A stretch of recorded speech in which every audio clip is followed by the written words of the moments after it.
Well, now, it is past time, so let's get started. Hopefully we'll have some more show up as we get going, but welcome everyone. Glad to see you here tonight. And tonight is communications and monitoring, and Dr. Todd Butler and Phill Nethercott will be our presenters. And so with that now, last week I want to just mention one thing. Sue, do you still have that list? We had put a paper out if anybody... Not with me. Okay. Well, be thinking about it. We continue to look for volunteers to help any of the teaching in the next go-around.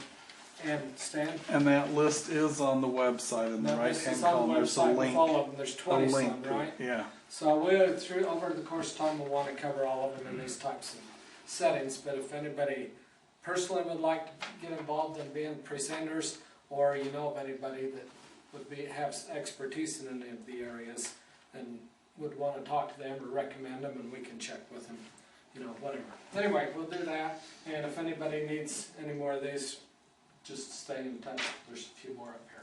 So with that, I think you're first, Phill, and then we'll... One thing, Nate. Yeah. Did they reset a date for the new cert classes to start?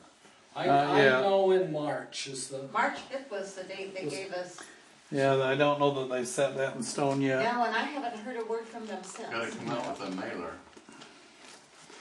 I asked about it the other day and they just said March. Okay, well, thanks for that. We'll have to follow up on that. Thanks, Wade. Appreciate it. Welcome to everybody here. The group seems to get smaller and smaller as the weeks go on here. Maybe we're not doing a very good job.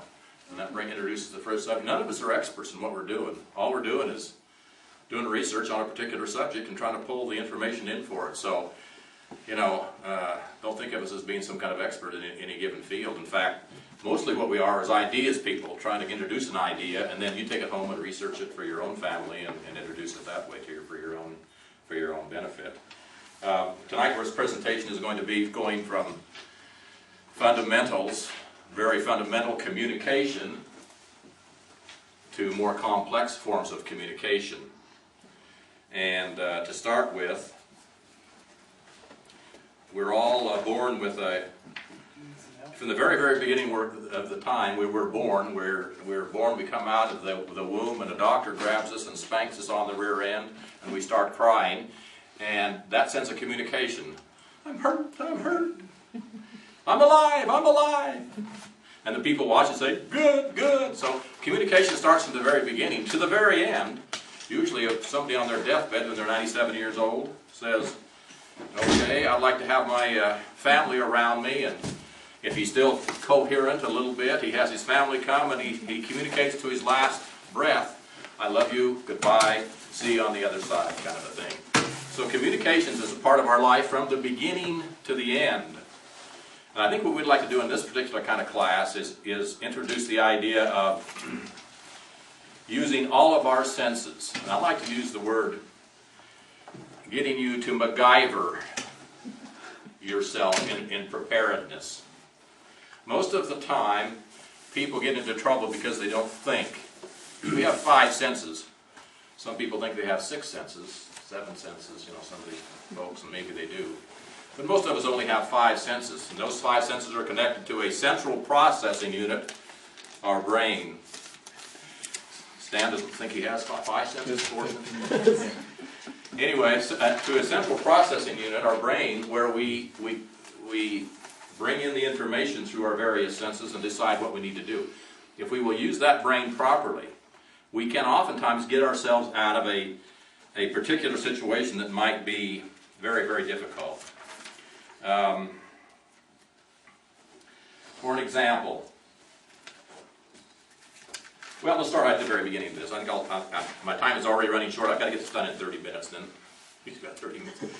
I'm going to cut that part of it out just because it's a little too dramatic talk back there. So I'm going to jump right into the... Just make sure you have a Swiss Army knife. Get you out of any trouble. Get you out of anything, a Swiss Army knife.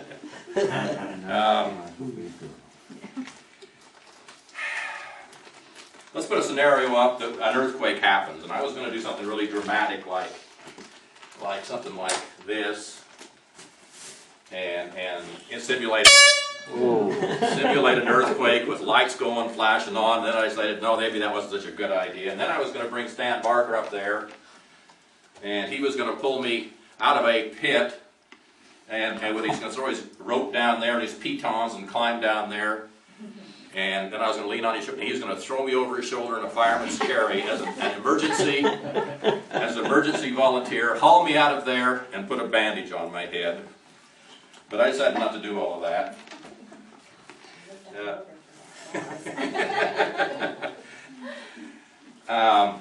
Communications is, and what's the first thing we think of in that kind of a situation? What's the first thing we think of in an emergency situation, an earthquake, or whatever it might be that's widely catastrophic? Where is my family? And are they all right? Isn't it? And that brings up the topic of having a plan in place. Communications particularly is having a plan in place in advance with your family. And that covers a lot of aspects. First of all, let me hand out this little sheet. This little sheet is you can hand those around.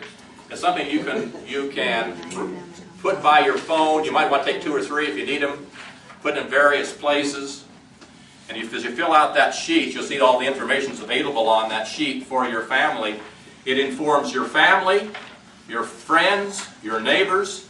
If they come into your house, you have it in a prominent place. They can tell exactly what to do, who to call, and what it is. And your family also you have emergency numbers, all kinds of things on it. It's up to you. So that's the beginning of your plan. First of all, you put this piece in place. That information is available to a lot of people about you, about your family, your kids, or their phone numbers, who to call, emergency numbers, all kinds of things that you really got to have immediately and permanently posted and available to you. Okay? First part of your plan. Second part of your plan must include a communication with your children. For instance, in my case, most of my kids live across the valley in Mendon, up on the hill up there. Okay? If an earthquake would hit, first thing I'd want to know is, are they okay? What's going on? So we have to decide in advance how we're going to do that. And later on we'll talk about some advanced communication techniques to set in advance before that. And it requires some pre-planning to get that done properly. If you have little children or smaller children or grandchildren that are in a public school system, they're off doing their soccer, their basketball, they're off different parts of the valley. What happens when a big disaster hits? Do you have the plan in place that everybody knows what they're going to do? One of the first things about that plan is, okay, we're all going to meet. In the case of a disaster, first place you normally would be is what? Go home, isn't it? Okay, they get home, and the home's no longer there for whatever reason. It's down the crevice of the earthquake. It's a little scary. You think it's kind of unrealistic. When I was 8 years old, I was with my father in 1959. What happened in 1959? Does anybody remember? Hebgen earthquake. Remember that up there? My father and I had been in that valley the night before. We drove out of that valley home, which was about 80, 90 miles south into Jackson Hole. And then that night I slept, and I slept clear through it. That was the night of the earthquake. But my folks got in, wow, big earthquake up in Yellowstone, and boy, and it big cracks, and we missed it by 1 day. Well, my dad was so amazed by it, so curious. About a week later, we drove back up there just because he wanted to see. Well, as a little kid, we went up there and we saw the big, huge cracks in the ground. So you talk about scary. And the drainage of Yellowstone Lake. Yeah, Hebgen Lake and the whole thing. It was pretty incredible. Anyway, huge devastation. But major things can happen. As we all know, there's a fault that goes along with this set of mountains right back here. They're on through. It goes up and down the valley, and they have it mapped perfectly, but it's right along the base of the mountain. It's a pretty good sized fault. Probably, if we're going to have some kind of a disaster, major disasters, that's maybe one of the first things that we could look to. So, we need to have the plan in place. Tonight we'd like to give you some, after the plan, and after you've talked to your children, there's more parts of that plan, and I don't have time to go into it, but you need to implement a plan with all of your family. Make sure you've got that in place. With little children, you want to make sure that you have schooled them in emergency numbers, 911. Okay? We think we cover that, but sometimes little kids don't know. They haven't been told. We assume they know. They don't necessarily. There's other things. This is called an ICE handout. In case of emergency, it says at the top. In case of emergency, have your children schooled where that is, where that sheet is, and if they can read, make sure they understand what's on that sheet in case anything can happen with little children left and mom or dad or somebody is incapacitated. And so if you have that information and they're aware of it and know the circumstances, educate your children as you go along.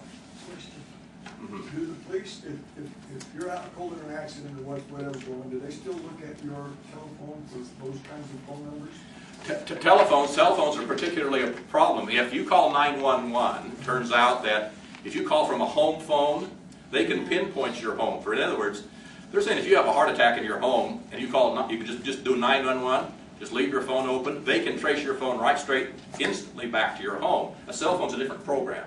Right, and what I've done with my cell phone is I put 3 ICE phone numbers in Yes, the cell phone. Very very good.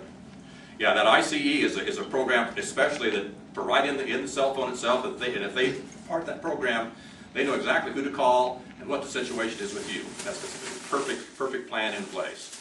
The cell phone, if you're off somewhere with a cell phone and dial 911, wherever, they can only trace you to the nearest tower. They can't trace you right to the specific spot. And that's the problem with the cell phone out in the world. So I don't know what an ICE.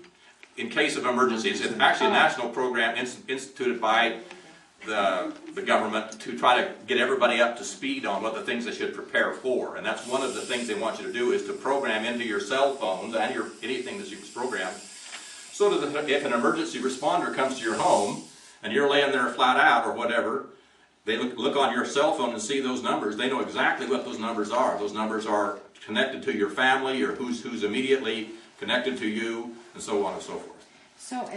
So in my cell phone,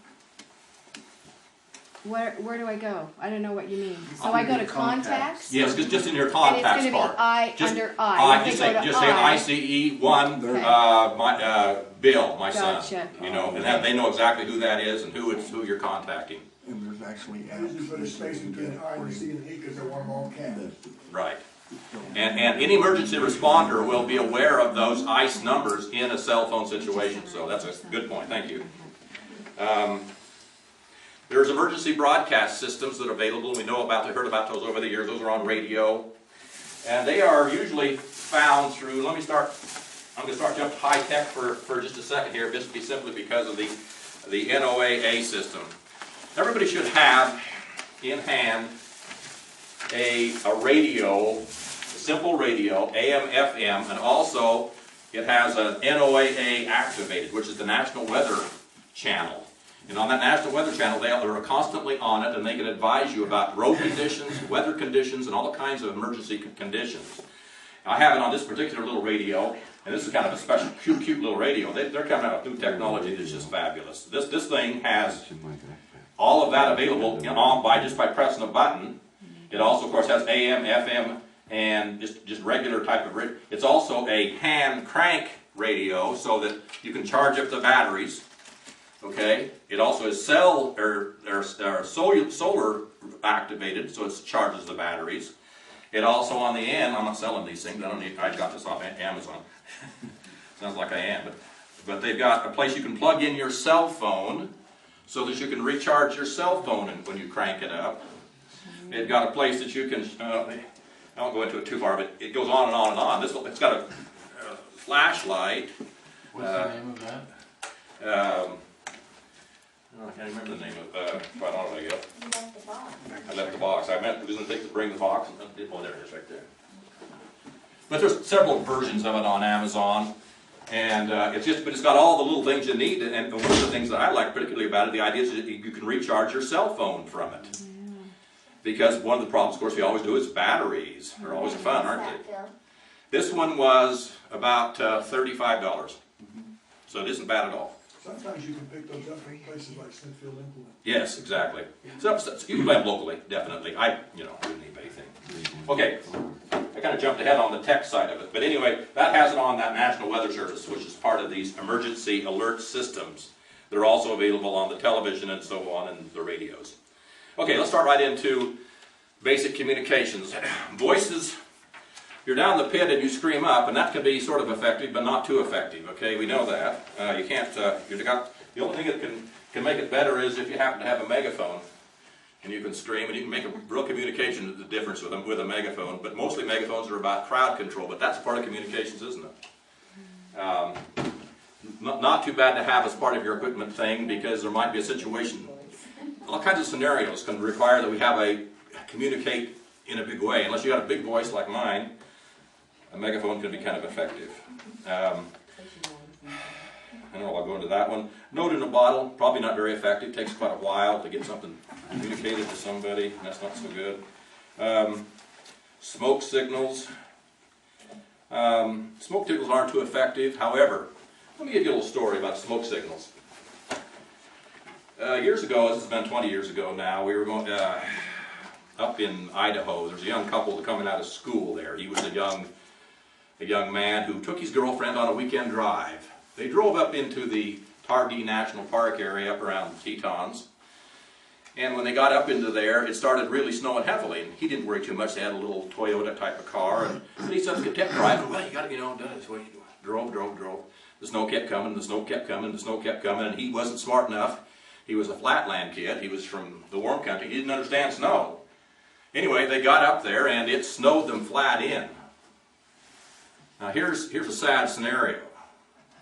They found those two kids the next spring in their car, mummified. Talk about nasty.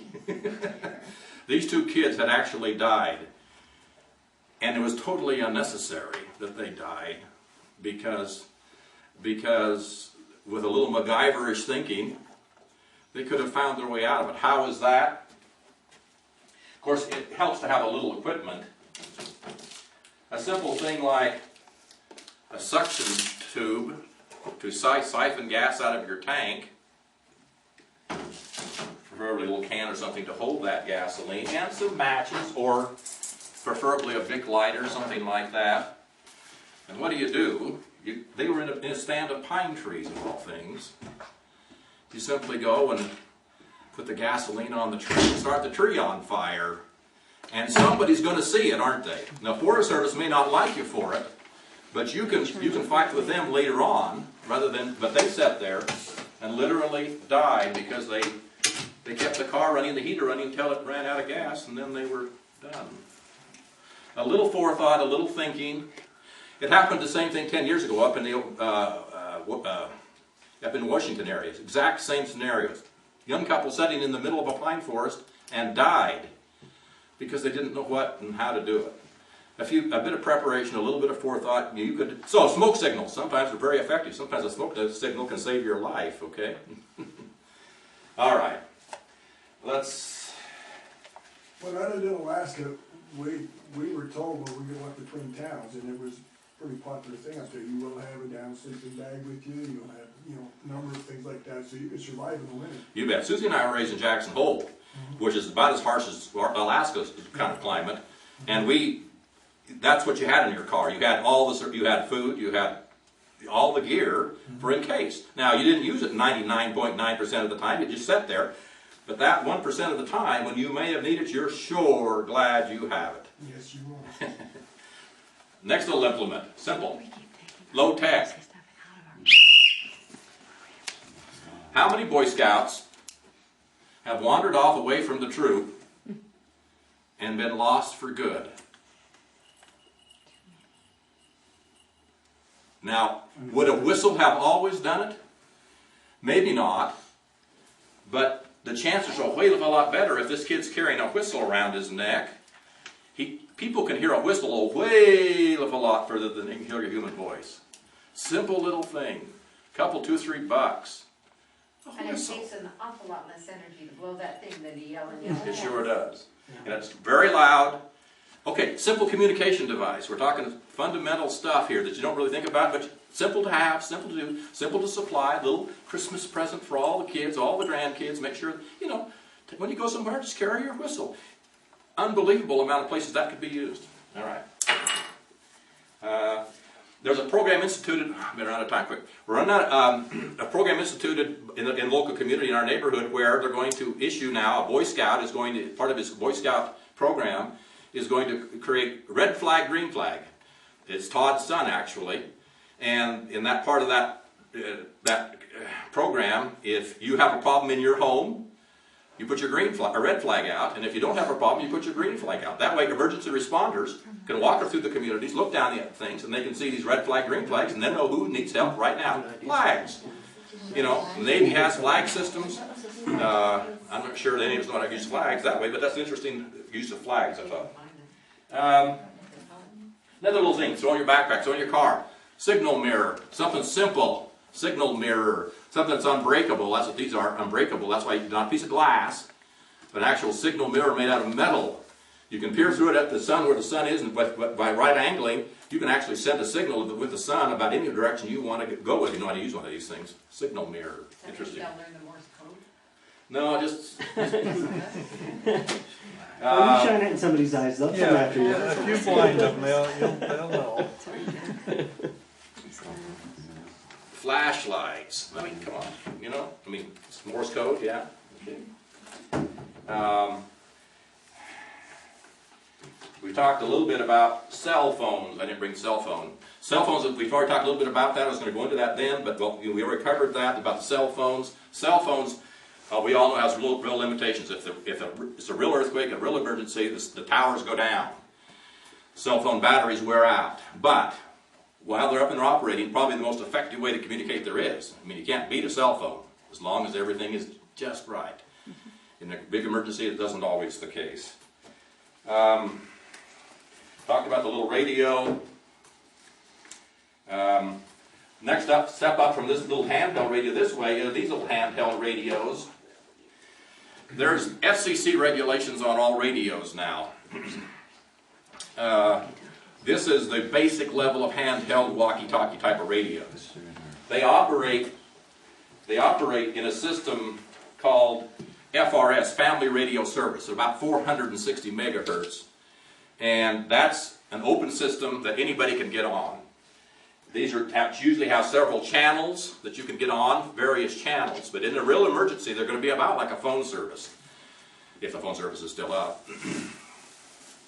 Those channels are probably going to be jam-packed because they're public channels. There's going to be 1,000 people on them trying to communicate with whoever. And then the limitation with these little radios like this is they usually have a limit of 3 to 5 miles in a real, if they're really, everything's perfect, usually about 2 miles. If everything isn't so perfect. Stan doesn't believe me. He thinks I'm testing Stan. Okay, so of limited use, but still of use. They also use a system called MRS, which is the multi-use radio. These are all systems set up by the FCC that don't require a license. What I'm talking about is a license that the FCC actually issues. We step up then again to this system. Oh, I didn't cover 2 or 3 of these things in here. Flares. Everybody got flares in their car? Roadside flares. You can buy them at any auto parts store.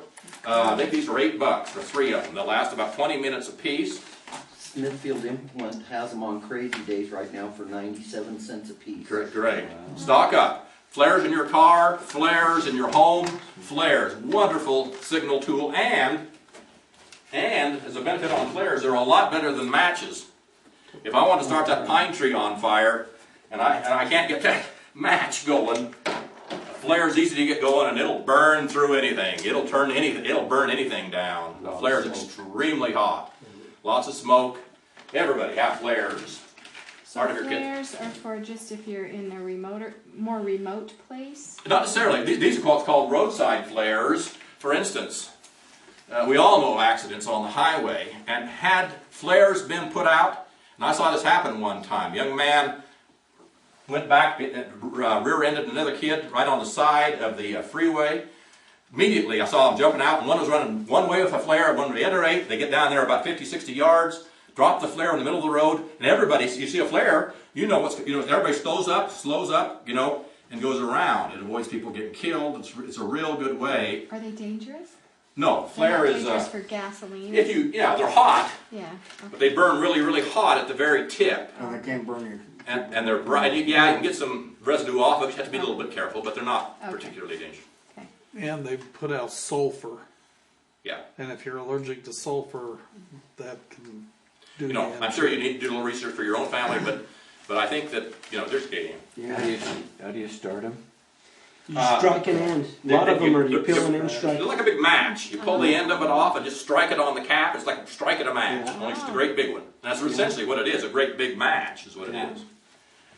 I did those little light sticks, same thing. Chemical light sticks. Those last 12 hours. Yeah, we found some last 12 hours. It's surprising to me they'll last that long. They can be extremely effective for telling people you're in trouble, all kinds of things. For a road situation, they're not quite as effective for the road because they're not quite as bright as like a flare is, but still, a couple of in your thing can sometimes make a difference. I'm getting close. There's a final category for radios. GMRS it's called. This is a category for licensing that the FCC gives out that costs $85 for a 5-year license. It requires, the license is only a paid license. You don't have to qualify as far as taking tests, and we'll get into that in just a minute. But it gives you access to a different set of a frequency band and a larger group of channels to use with your. This little radio here will do both of the other ones and GMRS plus shortwave radio bands as well. That's what's nice about this particular little radio. This little radio, by the way, was only $40. Ham radios used to cost $4, $5, $6, $7, $8, still do. Yeah. This, of course, this only puts out about 5 watts. It's all based on wattage. This puts about 5 watts. A ham radio, what does a ham radio put out? He'll go into that detail. Yeah, well, if it's a base unit, usually 200 watts. 200 watts. So you can see the difference that those numbers tell you. But this will, with a repeater system, and they've got a lot of them around this area, this will probably do, 10 to 15 miles pretty easily. And if you get the right situation going on, to 30, 40, and then if you get a better situation where you're bouncing off the ionosphere, some of those things, you can get up clear to Salt Lake or whatever you need to do. It depends on the circumstance of what you're doing. But this one allows you to communicate a lot further distances and a lot different channels and all kinds of things. I'm going to leave it at that. Oh, and to supplement that, you ought to really have when you buy one of those, get the extra aerial with it. These come with a little short stubby aerial. This one will extend your miles by about 10 miles. It's a stronger aerial for them.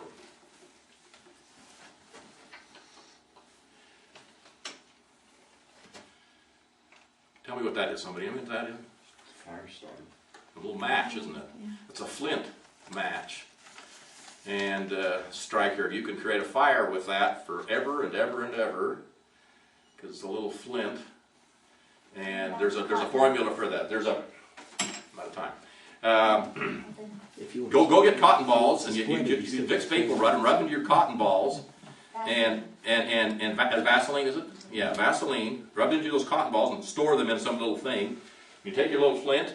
You can strike those will light instantly, and they'll burn for 5 minutes, each one of those little cotton balls. So it's a wonderful fire starter in case you have problems, that kind of thing. Okay. Again, we're getting down to time. Finally, I'm going to cover, and I'm not going to cover any more about the radios because Dr. Butler is going to cover that. I'm going to say one more little thing. Sat phones, satellite phones. We all see those on the science fiction movies and so on. Actually, satellite phones are real. Government uses them. A satellite phone costs about $400 a year to rent, just the phone, and then about $1.50 a minute to talk on it after that. So not exactly an economical way to communicate. However, if money isn't the object, probably the best communication system in the world is a sat phone. You can talk to anybody, anywhere in the world, anytime, under any circumstance, because it's bouncing off satellites. Do they charge long distance? As long as they have a phone to receive it. Unless you're in the bottom of a deep canyon. Well, they're Yeah. all right. Trust me.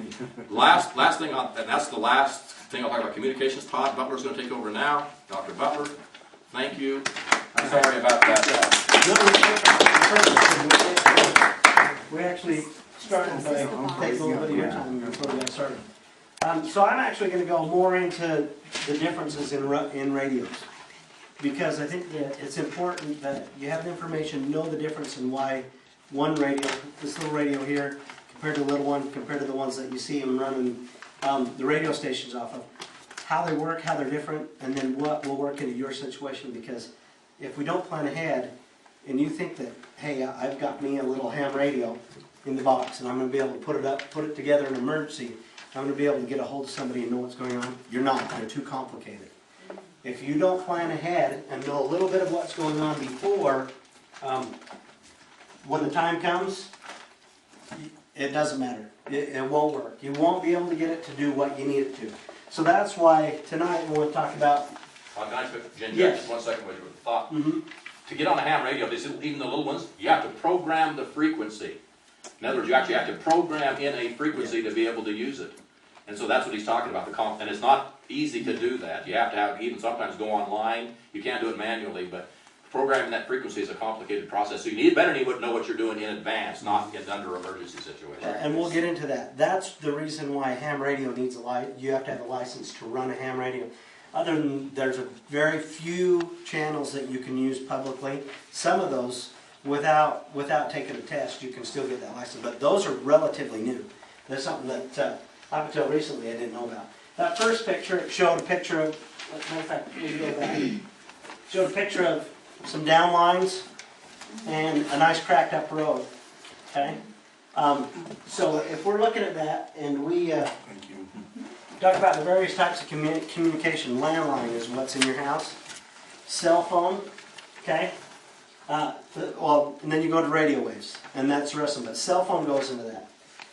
You've got a family radio, which is a walkie-talkie, and then CB is the next, and there are three distinct categories. The two bottom ones, the walkie-talkie and the family and the CB radio, are starting to kind of grow together. Okay, but the difference in those is power. So if we're talking about one or the other, the power is what we're talking about. Then ham radios are basically unlimited. Okay, so if we have a disruption in our communications, either from a broken line, down line, this can be, just from, you can have one of the relay stations go down. You can have it be overwhelmed. When the Twin Towers came down, I lived in Philadelphia, and one of the airplanes dropped. The airplane that they brought down in Pennsylvania hit in Shanksville, and I lived about 5 miles from Schwanksville. And my father tried to get a hold of me, and he was using his landline, and it took him about 3 hours to finally get to where my phone was on a circuit. And I wasn't anywhere close to the disaster. He thought I was. He thought I was within 5 miles. He called to see if we were okay, because 5 miles with an airplane isn't really that far.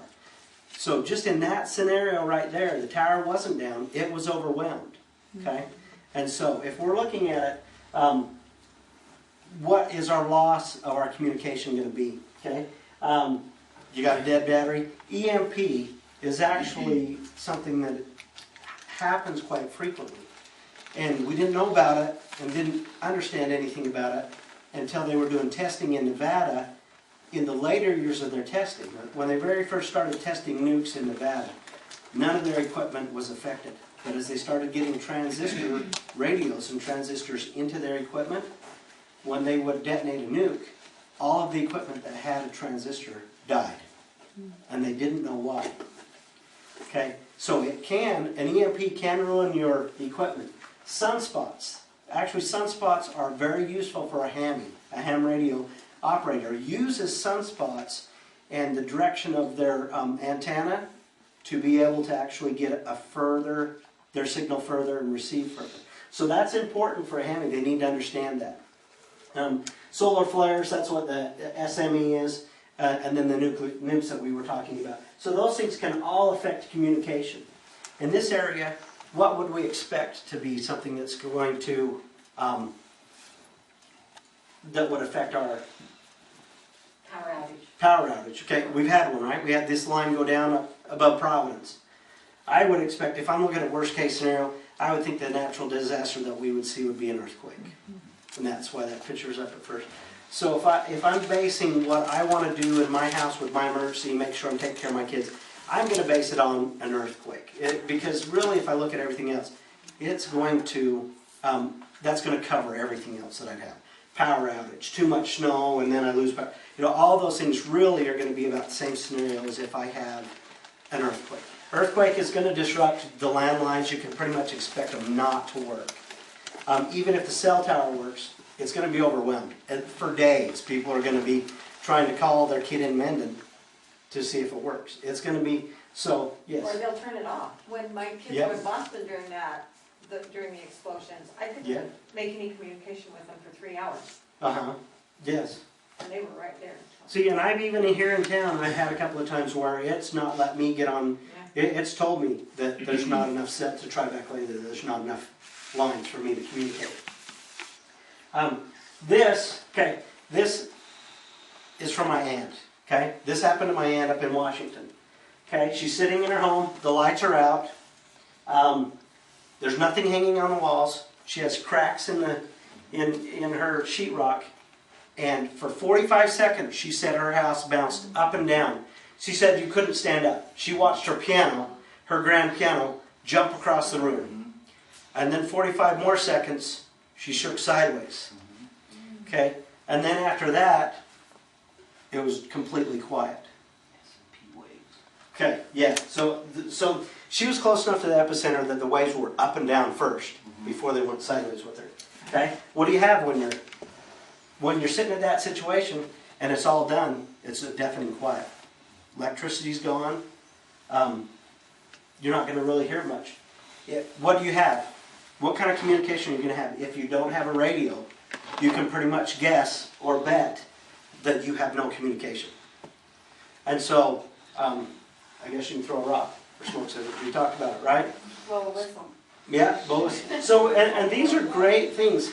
But if I have, yes? I was going to say, with the mirror,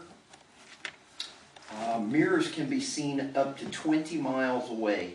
If it's a bright sunshiny day, more aviators have been rescued at sea because they had a mirror and a pilot saw the flash than have ever been done with flares or by visual finding and stuff. And so if you can get a clear shot, your mirror in your house, your makeup mirror, if you need to get somebody's attention, they do work very well. Yeah, your eye is sensitive enough that you can see a candle flicker at 140 football fields. Yeah. So you can. So you got that something shiny like that, it does travel very far. Okay, so if we talk about walkie-talkies, these are excellent for, and some people in here have had CERT training. Okay, they're excellent for search and rescue in a small building. In a small area, I know some of these you read on the packet, it says 35 miles. Okay, CB radios by law are regulated to only have the power to go 20 miles.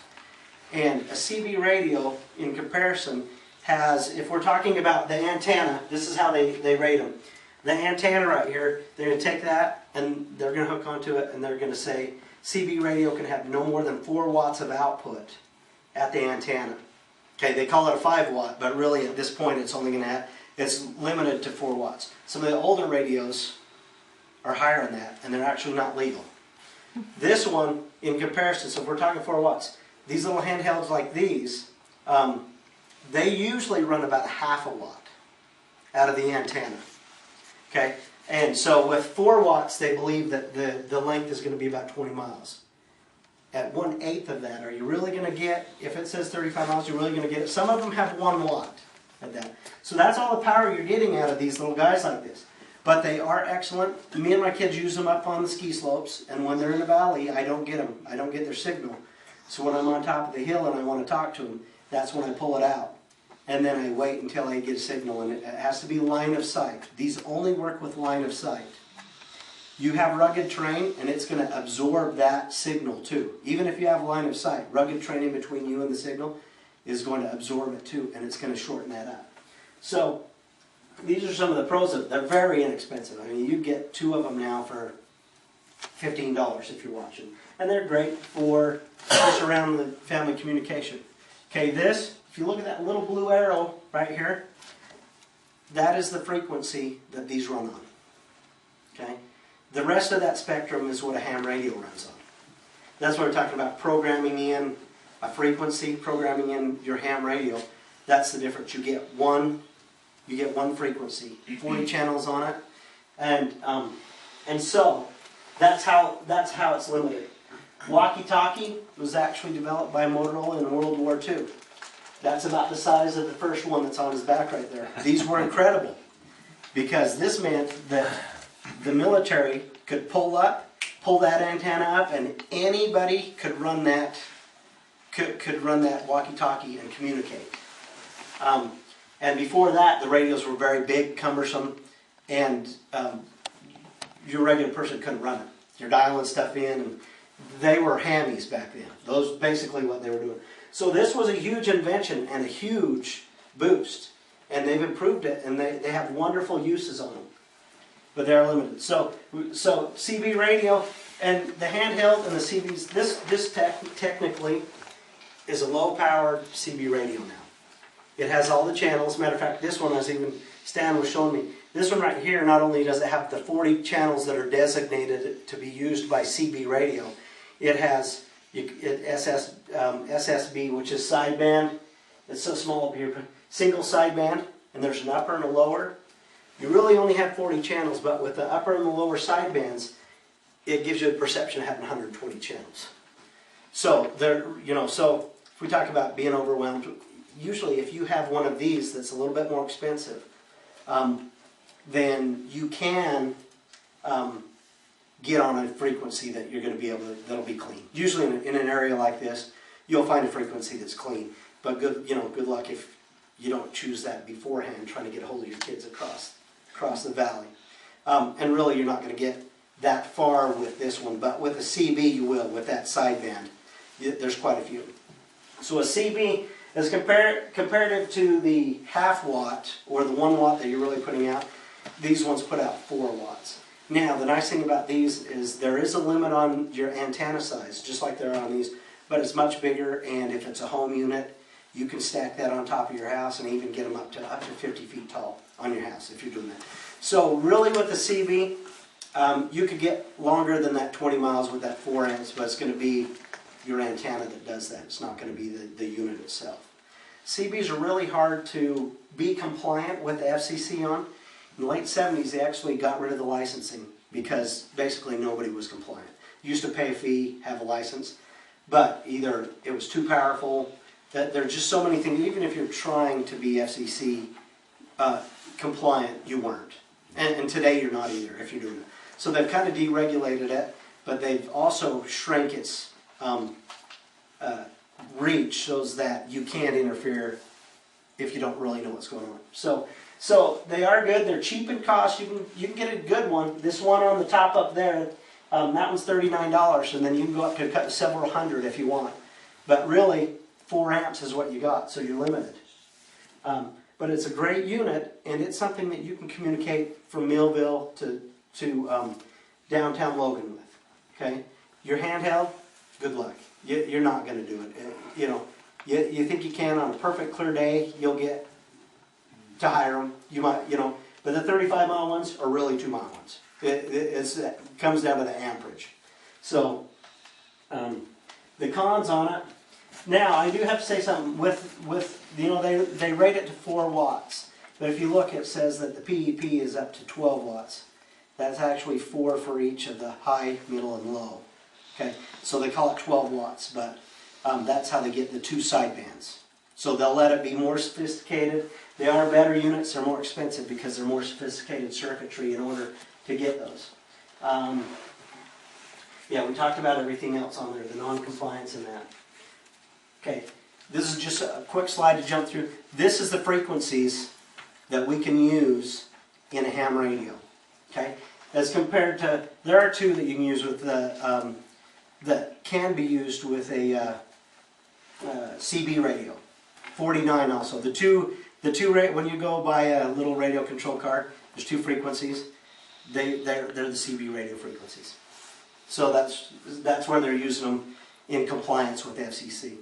This is the whole spectrum, and you've got, now they don't really use gamma waves, they don't use that kind of stuff, but some of the guys that are sending a signal into space at 2,000 watts are using the smaller waves because they travel better. And also, you know, your cell phone's using some of the smaller waves too, relatively smaller waves. That's how it can penetrate a building and bounce through. That's why some of your bigger AM stations just die out inside of a building. It's because it's got to go through a window. The walls usually are big enough or solid enough to block it. But you get to use that whole spectrum when you're using ham radio. So that's a difference in how that's, you know, so there's a huge difference. Ham radio basically opens up all of the airways to you. It's unlimited. You can reach the other side of the world, and I'll show you how in a minute here. But amateur ham radio, the reason why it's so important, so regulated, is because it's so far-reaching. And so they want you to understand how to set up your equipment. They want you to understand how to not interfere with other people's signals and that. And because you could actually interfere with airplanes, and you need to know those things. You could interfere with emergency communications, those kind of things. So in order to get to run a ham radio, you have to go through, you have to take, you're not going to pass the test without courses on it. You've got to study, you've got to know your equipment, you've got to know how to set it up, you've got to understand the signals before they will give you a license. You have to take that license, and then, I'm in the middle of working on it, and you think it's a simple undertaking, but then you start looking and there's books and books on it. There's a course that will be done in Millville here there's a ham radio club here in Millville. I'll try to get more information on it and get it up on the board here. But in Millville, you can go to urrl.org and look up the zip code, and it'll tell you how many people are licensed in your area. There's 12 in Millville. Okay? As compared to 800,000 in the nation. There's 12 in Millville. I would like to see a few more of that for communication, emergency communication purposes. Because if not, we're going to be stuck communicating with ourselves. Would it be a good thing for the city to know who those 12 are? And do they know? I would say they know probably at least 6 or 7 of them. So, do you have to be a certain age? No. There's a kid that just took the test that was 7 years old to pass it. They asked him how he did it. He said he took 100 of the tests. And so he just went online and found the FCC tests and took 100 of them. So he knew. Wow. Yeah. So this is little kids all the way up to anybody. And how much are hams? Did you say? This one right here that he has is $35. Oh. Amazon, and actually, I talked with some hammies. He told me to buy this radio because his last radio that he bought was well over $300, and this one does more and gives a better signal. In the brown box? Yeah. Now, let me grab that. I'll show you how small this guy is right here. Okay. It's that small right here. Wow. Comes out of China, and this one actually will do all the Chinese stations too. So not only what's American FCC regulated, this will do the Chinese stations too. You can pick up all of them with it. Just to kind of demonstrate effectiveness, in 1971, I called home from the other side of the earth via ham radio transmission, and it was almost as effective as just how we talk on the phone here. I mean, it transmitted back and forth that way. Yeah, and I'll show you why. That little antenna, the antenna and screws right there, you can get a $2 adapter that hooks that in, and it'll hook it into any building. So you can hook this radio into the towers down at the radio station. And you can use those towers and that wattage to send out your signals with that radio. So that's a very versatile radio for $40. Also, like I said, if you think you're going to pull it out of the box on an emergency and use it, you're not. It won't even transmit yet. You got to program your. That's work to do. Okay. Yeah. So, let's see. We talked about that. The more privileges come, we talked about that too. It's a big deal. You're an ambassador to the whole world with this thing. And you literally can communicate with the whole world. Okay? So hams versus CBs. We kind of went over that, but let's go over it really quick. You need a license for a ham. You don't anymore for a CB. Yes? There's a part of, you can use part of the ham though, this particular little radio, I can use it on those other frequencies that you don't have to have the full Correct. ham license. Right. That's why I like this little one. temporarily I'll use it on that, and if someday if I ever go ambitious enough to get that full ham license, then I could use the full capacity. It's a great way to practice. I'm glad the FCC did that. And that's something that's brand new, is they've designated a couple of the ham frequencies within a couple of ranges that are free, and then there's a couple more that you can pay and register. Yeah, in this area, you're probably not going to be too overwhelmed with it, but it's something that gives you a chance to play and practice without having to go through all that. But in a massive disaster, you could just listen, and you could learn so much from just listening to everybody else without interrupting them. And I agree, and you can do that if you know how to run your machine. You got to have it programmed. Like I said, this has the capacity of doing all those frequencies, but if you don't know what the emergency frequency is, you're not even going to be able to tune to it because you have to program it in first. So you got to know what those are. That's why I say there's a huge thing. This, I would say, if you want to listen to emergency stations, you can get a ham radio receiver that's programmed that you can go through those things, and you can go through and change that dial and find where those emergencies are. And so that's the very last piece on the very last slide says get that, because even if you're not going to transmit, you can listen and you can know what's going on outside of here. Okay? Typically you're going to run anywhere from 5 to 10 watts on a handheld like this one. Then these bigger units that are mobile, they're going to run up to about 200 watts.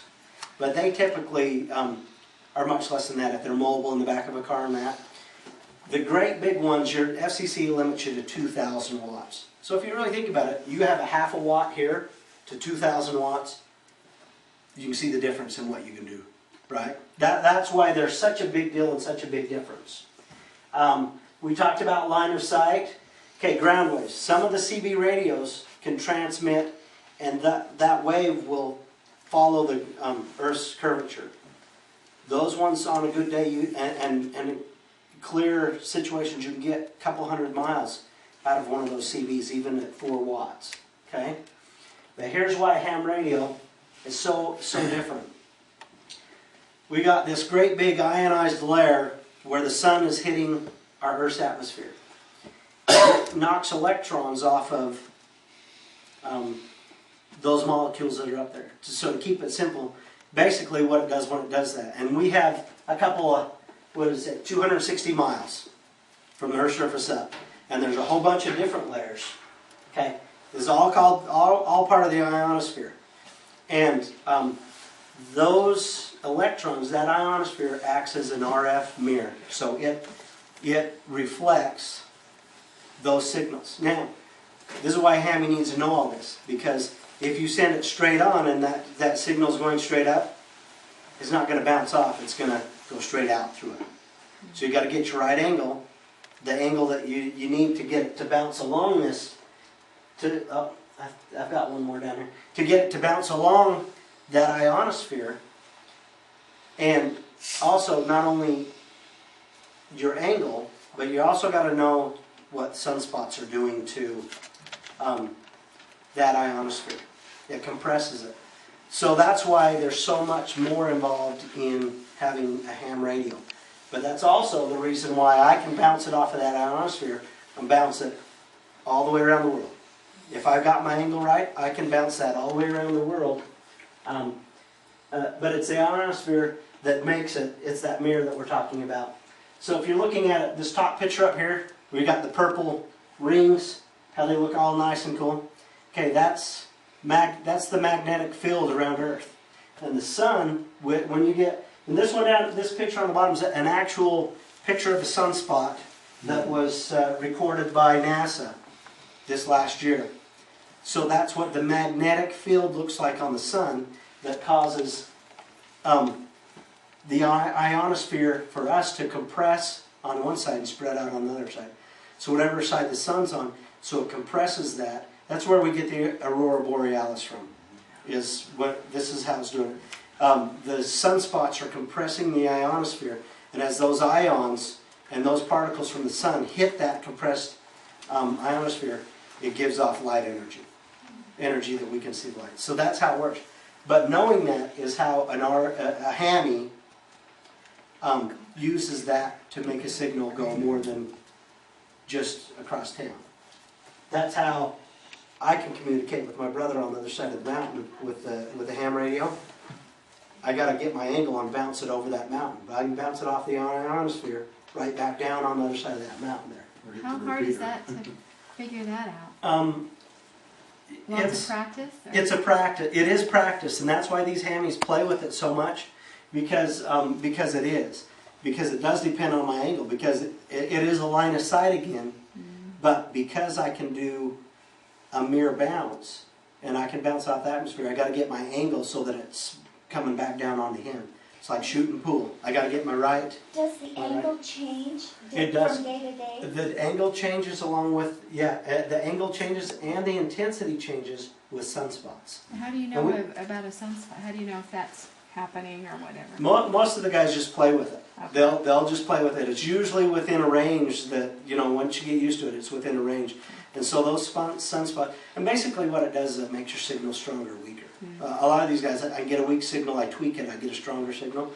But, if I'm looking at doing something to Brigham City for an emergency purpose across town, my ham radio is just going to work if I have the right antenna. I'm not going to have to worry about it too much. Most hammies are not into that. We've already talked all about that. In that left-hand corner over there, that kind of shows, I don't know, it's kind of small, but that has a directional antenna that he has on top of his car. And it gives a field that looks kind of like a 3-leaf clover, that smash. And he understands that enough, he's played with it enough, he knows how to turn that, and he can bounce that signal and go across the world with this thing that's hooked to the top of his car. But for us, here's one on top of your house, here's one, you can even get, this one has a 4-inch antenna with it, he's got a 14-inch. You can, like I said, you can do modifications and do it almost to whatever size you want. It's unlimited. The antenna is a huge deal if you're talking about wanting to talk with somebody in Argentina. I figured this will reach men pretty easily. Yeah. That's all I care about. Yeah. And so, but, so if you really want to talk to Argentina, but basically, this is huge. You can do, literally, you can communicate with the world with a ham radio. And it's going to be your most reliable. What about the repeaters? There are repeaters here and there, and I don't know as much about them, but you don't need a repeater if you have the right antenna. So, but that is a good point. It's something that, and I don't know if there's any here in on the mountains here. Yeah, we've got 4. We've got 4 of them? Yeah. And they'll do any frequency that you know of? Yeah, I've got them on the 2-meter. So as long as they have power, you're good, right? So if you have power, yeah. Okay. Okay, we're in Mount Logan right now. Okay, I'm going to skip that slide. That's just really more of information. Conclusion. Basically, what I hope you got from this is there's different types of radios. And they all have a use. If you're in an emergency, what do you want to be able to, how do you want to be able to communicate in that emergency? And I just do the scenario of an earthquake. I think that covers everything that I can think of that would happen to me in this valley. I could be wrong, but that's what I go off of. Do you want to be somebody that becomes in charge of communicating with the outside world? I hope somebody does. Do you just want to be able to communicate with your family inside of Millville? Because that's the difference between this one and a CB radio. If I want to communicate if I'm somebody that should be in charge and I want to communicate with somebody that's at the hospital and coordinate with them, this isn't going to do it. Hope somebody wants to do that and they're going to learn it. It needs to be something we do beforehand, not afterwards. This is great for family, yes. So what do our cities have? Do our cities have these? Our city has, and I looked for it, and it's been about 12 years since, because I've lived here about 10, and the guy that did run the city does have a base unit ham radio. And I don't think anybody's touched it for 12 years. So it's supposed to be in this building, I couldn't find it. So no, we don't have communication in the city yet, but we've been working on it. In the valley, the LDS Church, the Bishop's Storehouse, has a network of ham radio operators that check in, and their goal is to have a representative in every stake and they do these call-in nets every, I can't remember if it's every once a month or something like that. And so they practice just getting on at the same time and making sure that, oh yeah, I can hear you, and you're kind of just practicing as if it were a drill. Okay, so this is good information. See, this is what I hope comes out of this, is that people look at it and say, I thought I had one of these and it's in a drawer somewhere and it might even have a battery in it. You know, to saying, I want a CB radio because I want to communicate with my kids that are in Mendon. I have, and I've bought a couple of these units like this for my dad and my brother. When I program them, it'll be programmed to my frequency. Not that, if they want to get a license, that's great. But it's so that in an emergency, they can turn it on and they're on my frequency and I can talk to those too. You know, they don't have a license, but if I program them, and that's one thing about a ham radio. It's not the radio that's licensed, it's the person using it. And so, you can't buy a radio and say it's mine and give it to my dad and he can just go on and use it whenever he wants. Okay? In an emergency situation, I would say you talk to me over this and then you don't use it for anything else. You know, if they want to, they can get it. But that's kind of why I bought these, is because they're too far for me to communicate with the CB. I know I need those. If I want to communicate with my dad and my brother, and that would pretty much take care of anybody in my family that I need, because the rest of them are all in between. So I could get. So that's what I looked at with that. And then the last line down here talks about this radio right here. A radio like this, you can get them much more sophisticated, and they're going to start you about $60, the cheapest I've seen. That'll let you go through the ham radio stations and listen to them. Those frequencies, a lot of them will have a red line on some of the emergency frequencies, so you can't transmit, but you can go through and listen and try to find what's happening in. Because if we had an earthquake that affected clear down to Ogden and Salt Lake, you're not getting anybody here. It's going to be a long time. They're going to take those big areas first, high populated areas. We're going to be on our own for a while. It'd be good to know what's going on. So that's what I look at there. I hope this was useful information for you, and it gets you at least thinking about what you want for your family, for your community. You know? And we're trying to get organized in the community to where we can be disaster ready, hoping that it never happens. So. Yeah, I read a book on a scenario like this, and the biggest problem was communication. Yeah. There's a company out there that's called the Sea Crane Company, and they make good quality radio, a lot of different price levels if you want, but they make really good quality radios that are, some of them are called military hardened radios, so that if they fall off the shelf, they're not going to break. Or if you're outdoor in the rain, you know, and you have no shelter, because they're really good for that. But the company's, it's seacrane.com, I think, online. Okay. Thank you for coming. If there's any other questions, but go ahead and take off. Don't feel obligated to stay. We're 5 minutes past. Let me say this. Okay. Right at the very beginning, you talked about an app that you can download for ICE. I did a sit-in here from there, and it's really nice. You can program yourself in there, who you are, and then emergency contacts, and it shows up. I'll show you. Right when they open up your phone, and there is, you can't see it, but it says ICE right on it. It's a little purple right there. Anybody that can get that far on my phone can press that. They can see who I am right off the bat, and then it can go into family contacts and all that kind of stuff. So just free app. I just downloaded it. One more little thought. Brent, you talked about, I think it was you, Brent, that was talking about how you should store your electronic devices. Because we have an EMP, you talked about at the beginning, Todd. Yeah. All the electronic devices, even if they're not on, are destroyed. Isn't that correct? Okay, we talked about, when they did nukes, when they're doing nuclear testing out in Arizona or Nevada, when they're doing nuclear testing, anything with a transistor, which this one does, you can buy them with tubes, and they're expensive, and they're awesome. But they're expensive. You can buy it with tubes. They would not be affected by an EMP. Simple way to make it so that this one is not, you wrap it in tinfoil. You can buy a little, what's called a Faraday bag, Gauss bag, basically a plastic bag that's impregnated with metal particles. If you bought a piece of a computer board, all of them come in that bag.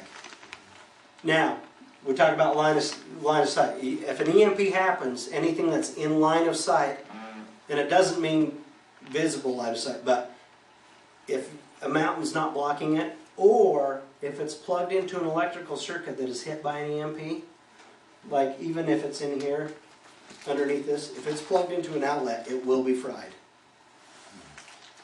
So storing these in a little gas bag, it's worth the $3. Not that I'd ever say that it happens, but an EMP, that's what the sun's giving off when it's doing these sunspots.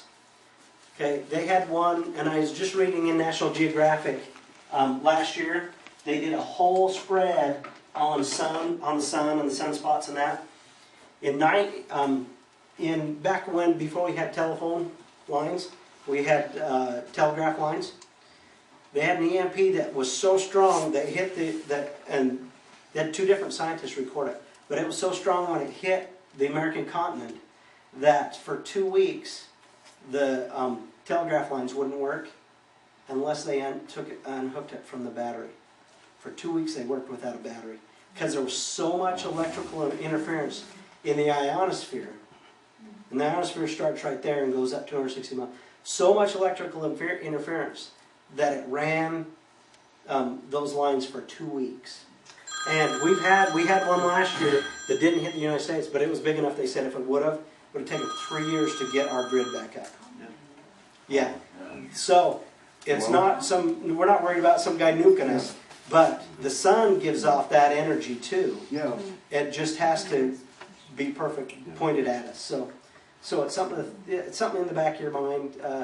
Our government did a big report on it, and it came out the same day that the 9/11 report did, so nobody paid attention to it. But it was a huge report. So of all the things that you have here, if an EMP hit, what would we need to have? Just the CDs?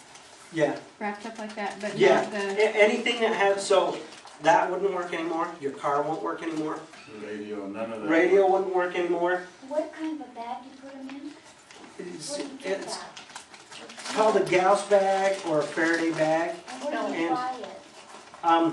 You can get them you can get them on eBay. Or sorry, on Radio Shack, I eBay. think. Amazon. Yeah, Radio Shack, Panasonic. You can get them on Amazon, and you just type in EMP bag, and it'll give you a couple hundred of them to look at. And one other thing you can store more stuff in is an old microwave. Just cut the cord off, and everything you put in there, that's a big Faraday cage. Really? Yeah, and basically a Faraday cage, if you look at, old Faraday cages were basically a set of wires that went both ways. Didn't have to be completely filled in. So like a rabbit cage wire, that wrapped around, that Faraday cage basically holds all the electrons when it hits it. It goes to the outside, through physics, stays on the outside of that metal cage. And depending on how strong the EMP is and how far away you are from it, also determines if that. So it's not completely safe from it. So you can wrap it in tinfoil. Tinfoil will do it too. So what powers a ham radio? You don't plug it in. Yeah, you're either going to have batteries. Yeah. Okay. So ham radios do run on, but that's why you're always going to want to have your own base units, like All metal? units somehow. That's I why don't think so. this is a beautiful thing right here. I actually have a keychain that has one of these on it. And I can plug my cell phone into it, and if it's sitting in the sun, it'll sit and charge it from my keychain. Wow. And it cost me $9. I absolutely believe that it's worth. You can find a sheet about this big, and they have them at the Sportsman Warehouse. That is that's a solar panel, and you can plug in and do 2 cell phones at a time on that. When everything else is gone, you got that. You can plug it in and run one of your little radios that you have. So it is a source that I would look at getting, finding one that runs on solar energy. But last night, just as I was waking up, I had a dream that I needed to get a big solar panel, just a good solar panel that was hooked to a battery charger and charged all the different kind of batteries and the rechargeable. I have a whole bunch of rechargeable batteries so you can keep that going because that'd be a valuable thing. Yes. Do EMPs affect solar panels? No, they can. It can affect have an effect on, like I said, the 2 weeks that there's so much electrical energy in there that it interfered with even the batteries that were on it. But that dissipates quite quickly, and there's no transistors in the solar panel. It might be in the little things that are in between, but the solar panel is not. It doesn't have transistors in it. If you have a car old enough that it has no electronics in it, it's all the old style stuff. Yeah. It'll still run. My 85 Jeep will still run if an EMP hits it. Yes, it runs on a carburetor. Doesn't have a computer.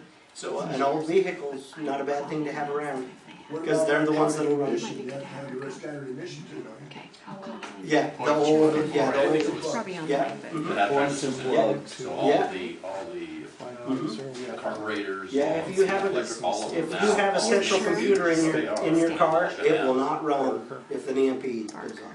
So anything about, I don't know what the date on something like that would be, probably pre-19. My 85 Jeep has, it has plugs and I was gonna say Yeah. probably late 80s. it doesn't have any electronics. in it. Anything pre-late 80 would probably be okay. Yeah. If you did it in the seventies, then you're safe. Yeah. Yep, yeah. One thing I would like to add to what Phill was talking about was with your family and having a plan. When we were in Washington, we went through this a lot because when Mount St. Helens went up, that was a real good indicator that people need to pay attention to what's going on. You need to have a family plan for an in place wherever you are. You kids know what to do. You know, things like going to a clear area where there's no hazards. You know, having a password. Okay, so that if there's something goes down, if you give, you can communicate in ways that not everybody can tell what you're doing. You need to, and it's called an in-place emergency plan, so that you can be in Salt Lake at the zoo, and if something happens, everybody knows to get together, or you know. So You're talking about if a kid gets kidnapped and he gets to get on the phone, he can use a word, the code word, to tell you he's in trouble. yeah, not only that, but just to, you know, just so that you can know it's your kid. Yeah. And stuff, and how to, we played those games. We call it a big game at home. You know, where to go to a clear area. You know, and taught the older two I had how to select that area, and that's where we would go.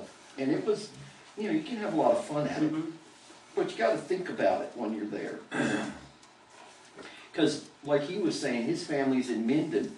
If we have a big earthquake here, guess where all the roads run across? They run across the swamp. Yeah. You're not going to get back and forth. You're going to have to be in place. You can walk. Okay, yeah. Liquefaction will occur. If we have an earthquake up here, it's gonna cause liquefaction of the whole valley floor. Yep. Anywhere from 6 West, they used to, the hydrologists and stuff up at the university says that will be mud. Yeah, my car's not going over that road. It gets stuck in an inch of snow.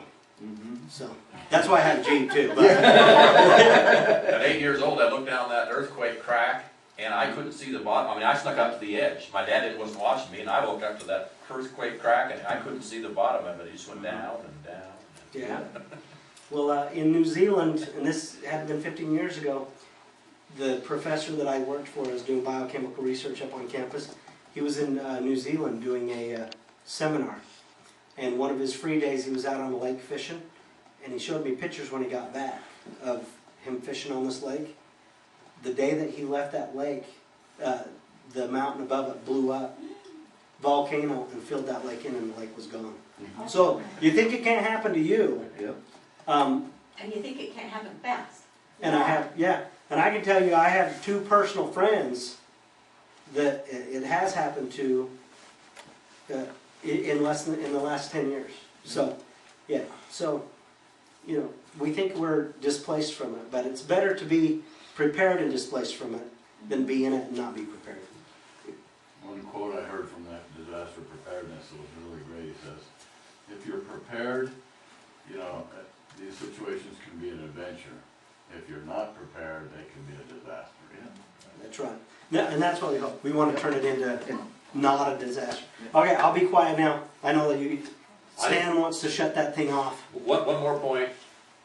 There's how many oftentimes is there a big scenario where a whole community or a whole even city or a whole is actually in a disaster? It's very rare. But personal disasters happen all the time. And everybody has gone through a personal disaster in a situation where they wish they would have. They wish they could have done something different or have been prepared for it. So we always have personal disasters. And I think that's what I was trying to kind of, when I was, my part of my presentation is about your own personal disaster can be a real. I think one of the most interesting things that shows the power of earthquakes and stuff, the southernmost island of New Zealand, after the last 2 earthquakes that we've mostly heard about in Christchurch, that whole island is 1 foot closer to Australia. So the whole island moved. Well, and the tsunami that hit went across, I got to think of it for a second here, Indonesia, changed magnetic north by 1 inch. Yep. Yeah. Thank you, Todd. Yeah. Good job. And this PowerPoint is already on the website. The website, so you can look up that PowerPoint if you want. Thank you. All right, As- emergency medicine next week. As are 2 of the first 2 videos that we did are also up now. Yeah. So thanks for coming, everybody. Thank you. Bring your friends and neighbors. We've got plenty of room. Mr. Barker, I went down to that Honeyville place today and they still had See the thing, man. the powder, Here's your radio back. I didn't want to get tomato on